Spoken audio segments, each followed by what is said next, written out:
അപ്പൊ ഗൈസ് നമ്മളെന്നും പുറത്ത് പോവാണ് ഫുഡ് കഴിക്കാൻ. നമുക്ക് പോയിട്ട് തരാം. ഈ കാണുന്ന പെൺകുട്ടിക്ക് ഒരു പ്രത്യേക സ്വഭാവമാണ് ഗൈസ്. നമ്മളെ അടുത്തേക്ക് നല്ല സന്തോഷത്തിലെ ഒരു കണ്ണി താന്നൊക്കെ പറഞ്ഞിട്ട് അപ്പം നമ്മൾ കണ്ണൊക്കെ എഴുതി കൊടുക്കുമ്പോൾ പിന്നെ ഉള്ള സ്വഭാവം മാറും, കരഞ്ഞ് മേകി അപ്പോൾ വാലിൽ കുറഞ്ഞെന്നൊക്കെ പറഞ്ഞ ഒരു തരി പോലും തെറ്റാൻ പാടില്ല. പക്ഷെ ഇപ്രാവശ്യം കാക്ക മലർന്നു പാപ്പം ഗൈസ്. ഇപ്രാവശ്യം അവർ സന്തോഷത്തിലാണ് വരുന്നത്. ഇതാണ് നമ്മളെ നല്ലൊരു സുന്ദരിയായ ഇത് നെസ്ലാനെ എടുക്കാനാണ് നമ്മൾ നല്ലിനെ വീട്ടിൽ പോയത്. നെസ്ലാൻ എങ്ങാനും എടുക്കാണ്ട് നമ്മൾ എവിടേക്കെങ്കിലും പോയാൽ നെസ്ലാനൊക്കെ നമ്മൾ കരഞ്ഞ് മെഴുകും. അതുപോലെ തന്നെ നമ്മൾ നെസ്ലാനെ കൊണ്ട് എല്ലായിടത്തും പോകും. അപ്പോൾ അത് ആ മല്ലൂസ് മക്കാനിയിലാണ് നമ്മൾ ഫുഡ് കഴിക്കാൻ പോയത്.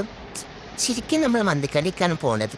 പക്ഷേ മന്തിക്കടയിലൊക്കെ ഫുള്ള് തിരക്ക് കഴിച്ചതുകൊണ്ട് നമുക്ക് വെയിറ്റ് ചെയ്യാൻ സമയമില്ലാത്തതുകൊണ്ട് നമ്മൾ മല്ലൂസ് മക്കാനി പോയിട്ട് പൊറോട്ട അൽഫാമ ഓർഡർ ചെയ്ത് ഗൈസ്. പക്ഷെ നല്ല ടേസ്റ്റ് ഉണ്ടായിട്ടു ഗൈസ്. കമ്പിളൈനസിലൊക്കെ നല്ല കുഴാണ് കഴിക്കുന്നത് കണ്ടേ ഗൈസ്. അതിനുശേഷം നമ്മൾ ഒരു ചായ ലൈമൊക്കെ ഓർഡർ ചെയ്ത് നെസ്ലാനെ വീട്ടിൽ കൊണ്ടാക്കിയിട്ട് വീട്ടിൽ വന്നോക്കെ.